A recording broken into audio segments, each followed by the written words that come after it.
Hello student, today we start threading cycle. Okay, so at first we check the diameter of workpiece. We make M20 radius, standard radius होगा उसका कितना 2.5. Okay, तो M20 यहाँ पर diameter कितना दिया हुआ है 40 mm. इसको हम लोग कम कर लेंगे 20 mm कर दिया इसको. आप यहाँ से बाहर आ जाते हैं, टूल सिलेक्ट करना है, हम लोग को वी टूल लेना है ना थ्रेडिंग के लिए.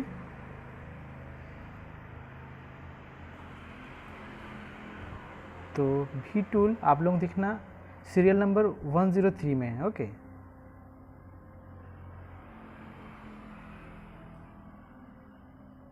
ये तो इसको 1 नंबर पे रखना है. ठीक है, अब प्रोग्रामिंग में आते हैं. प्रोग्रामिंग में क्या है, G76 होता है इसका threading cycle, multiple threading cycles.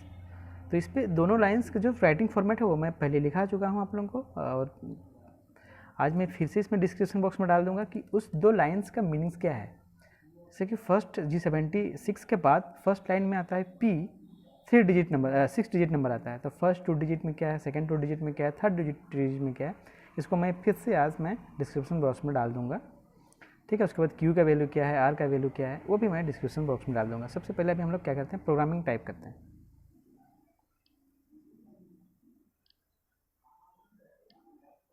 G28 U0 W0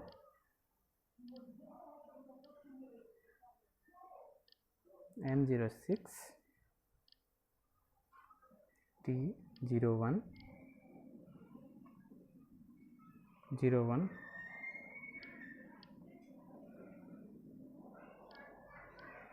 M03 spindle on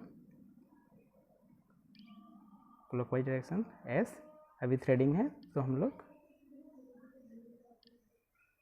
900 ले लेते हैं. पोजीशंस ले लेते हैं इसकी G00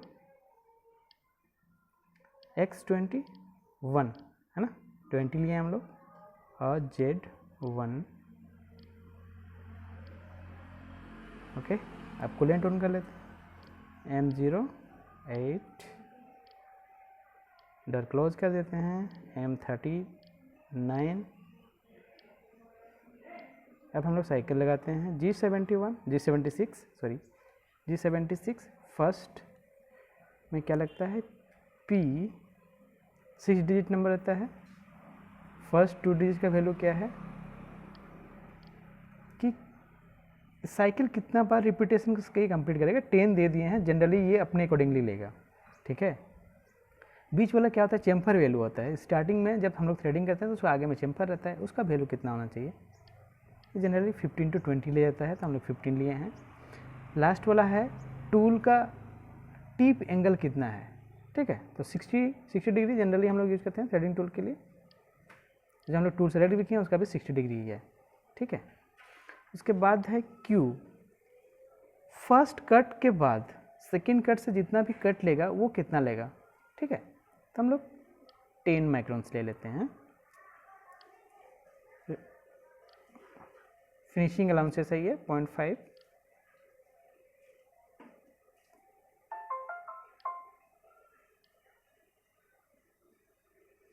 G76. ठीक है, यहाँ पे X डालना पड़ता है. X क्या हम लोग का कोर डायमीटर है ना. थ्रेडिंग में होता है ना major diameter, core diameters, thread height, pitch, है ना. तो M20 का स्टैंडर्ड पिच क्या आता है 2.5. ओके, तो इसमें कोर डाया निकालना पड़ता है. कोर डाया का एक फॉर्मूला है जो मैं डिस्क्रिप्शन बॉक्स में डाल दूंगा, आप उस पर देख लेना. ठीक है, तो अभी मैं निकाला हुआ हूँ कोर डाया का वैल्यू कितना निकाला हुआ है 16.933 इस जॉब के लिए, M20 के लिए. तो X 16.933 ये कैसे निकला मैं ये डिस्क्रिप्शन करके दिखा दूंगा डिस्क्रिप्शन बॉक्स में. P हो गया. Z थ्रेडिंग कितने mm तक डेप्थ में जाएगा, Z एक्सिस में कितने mm तक थ्रेडिंग होगा. तो अगर 40 mm लेते हैं तो इसमें टूल का भी डिस्क्रिप्शन है. टूल अब थोड़ा सा गौर करके देखना, उसका जो टिप है वो टूल से थोड़ा सा राइट हो क्या है, यानी कि वो कितना, मतलब एग्जैक्ट हमको 40 लेना है तो वो कितना लेना पड़ेगा, तो वो ऑफसेट अगर लेते तो वो होता, वरना इसका मैं कैलकुलेशन निकाला हूँ तो उसमें आया है 2.75, यानी कि आपको जितना भी लेना है, अगर 40 mm का में थ्रेडिंग करना है तो आपको उसमें 2.75 ऐड करना होगा। तो अभी हम लोग 40 ले लेते हैं, तो 36 पॉइंट समथिंग आएगा, 25 आसपास, 40।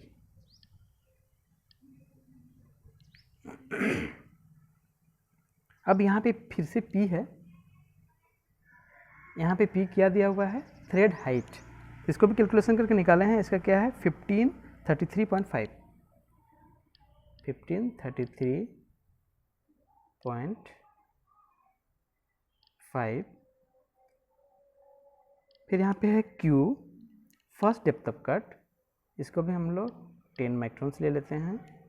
इसके बाद जहाँ पे हम लोग फीड लिखते थे वहाँ पे डायरेक्टली हम लोग को क्या लिखना पड़ता है, जो स्टैंडर्ड पिच है ना, 2.5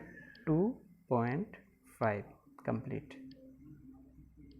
अब हम लोग पोजीशन ले लेंगे, हम लोग G00, X21, Z1, M05 spindle of कर लेंगे,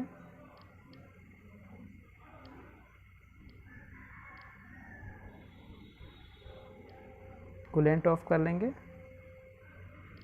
M09 पोजीशंस ले लेते हैं हम लोग, मतलब रेफरेंस G28,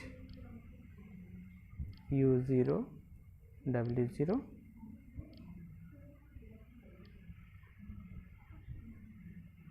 सॉरी इससे पहले हम लोग डोर क्लोज कर देते हैं, M30 और ओपन कर लेते हैं M38,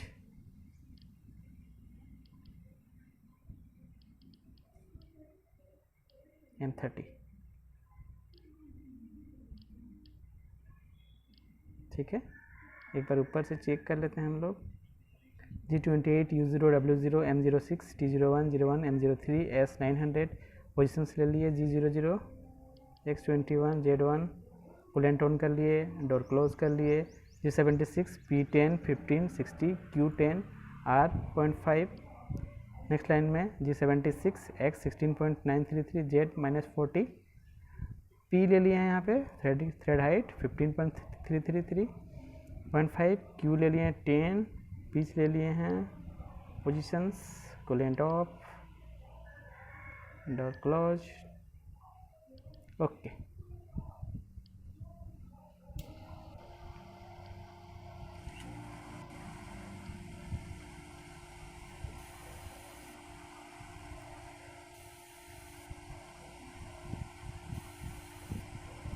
जा रहे हैं ना 36.25 तक, क्योंकि जहाँ पे टिप है वहाँ से आगे तक का टूल का पोर्शन दिया हुआ है आपका 2.75 mm, ओके।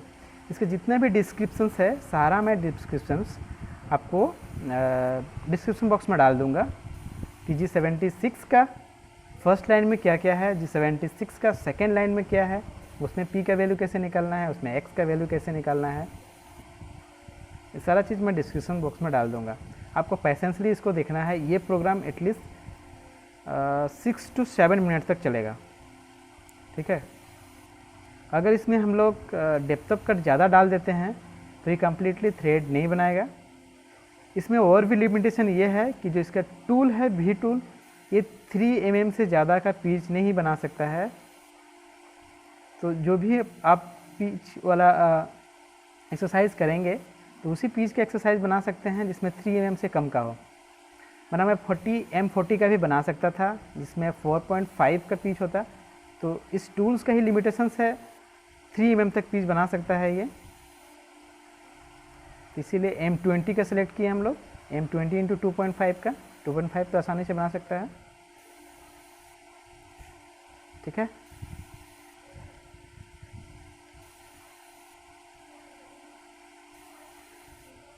पेशेंसली इसको देखना है आपको।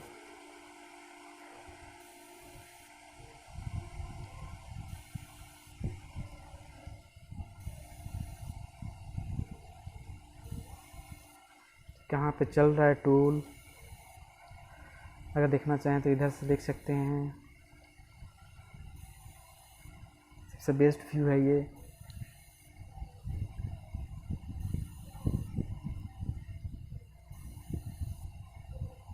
इसकी मशीनिंग में थोड़ा टाइम टेकन है, क्योंकि हम लोग इससे पहले वाले में क्या करते थे, फीड रेट बढ़ा देते थे या फिर डेप्थ ऑफ कट ज़्यादा ले लेते थे। बट अगर इसमें अगर डेप्थ ऑफ कट ज़्यादा ले लेते हैं तो ये कम्प्लीटली थ्रेड नहीं बना पाता है। ठीक है, आप एक बार ट्राई कर लेना। जो फर्स्ट लाइन में हम लोग पी का वैल्यू दिए, क्यू के वैल्यू दिए हैं, उस क्यू के वैल्यू को ज़्यादा करके देख लेना। आप 100 माइक्रोन्स ले लेना या फिर 50 माइक्रोन्स लेके देखना आपका क्या होता है। ओके, कम्प्लीटली थ्रेड वो नहीं बना पाता है, यही प्रॉब्लम आती है। इसलिए इसको क्या किया, 10 माइक्रोन्स लिए हैं फिनिशिंग्स में भी और 10 माइक्रोन्स लिए हैं फर्स्ट डेप्थ ऑफ कट के बाद वाला भी।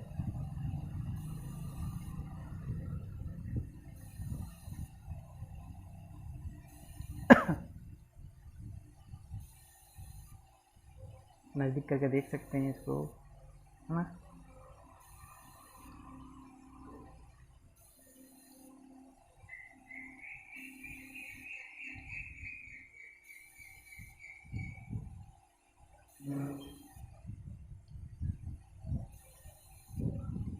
इसमें सारा वैल्यू दिखाता है यहाँ पे।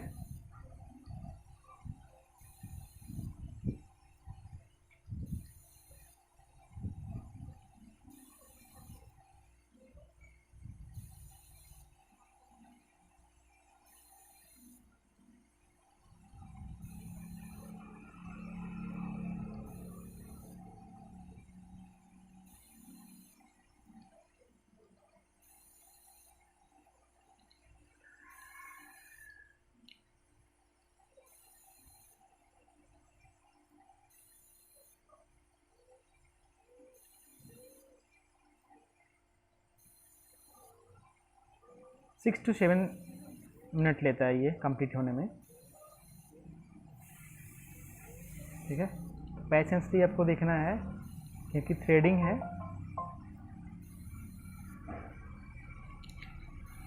थ्रेडिंग में आप जल्दीबाजी नहीं कर सकते हो क्योंकि टूल डायरेक्टली पेनेट्रेट होता है जॉब पे। ठीक है, फ्रिक्शन उतना ज़्यादा नहीं होता है, जिसकी वजह से ये अगर आप स्पीडली चलाते हो तो क्या हो सकता है, क्रैश हो सकता है। इसलिए इस बात का आपको ध्यान रखना है।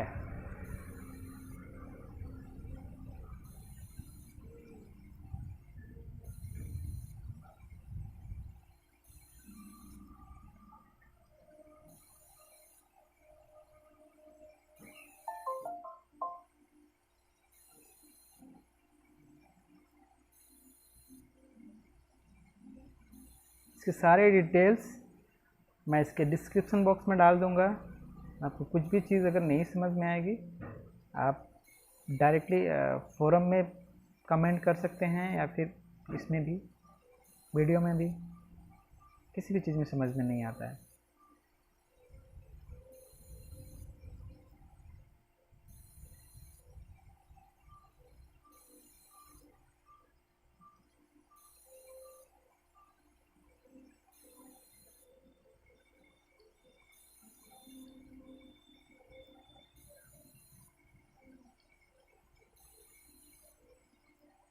इसमें एग्जैक्टली दिख रहा है ना, कूलेंट चलते हुए नहीं दिख रहा है।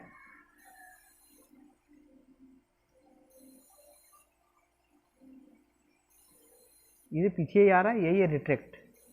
अगर ये रिट्रैक्ट नहीं होगा तो क्या होगा, टूल को फिर तोड़ते हुए पीछे जाएगा, ये जो जा रहा है। देखो आगे का जिसका जो एग्जैक्ट टिप है वो, और टूल का आगे वाला पोर्शन, ये पोर्शन है 2.75 mm डिस्टेंस।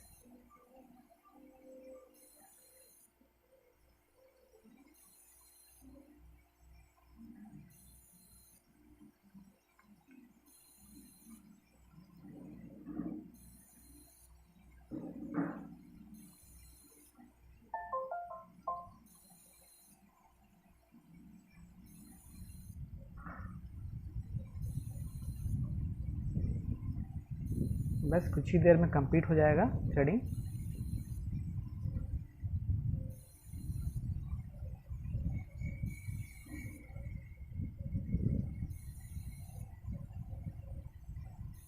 पेशेंसली थोड़ा सा देखना है इसको आप लोगों को।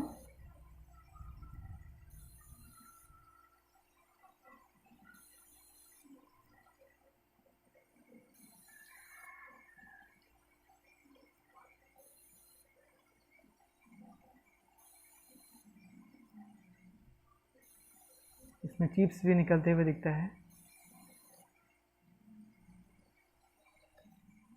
कंप्लीट हो गया।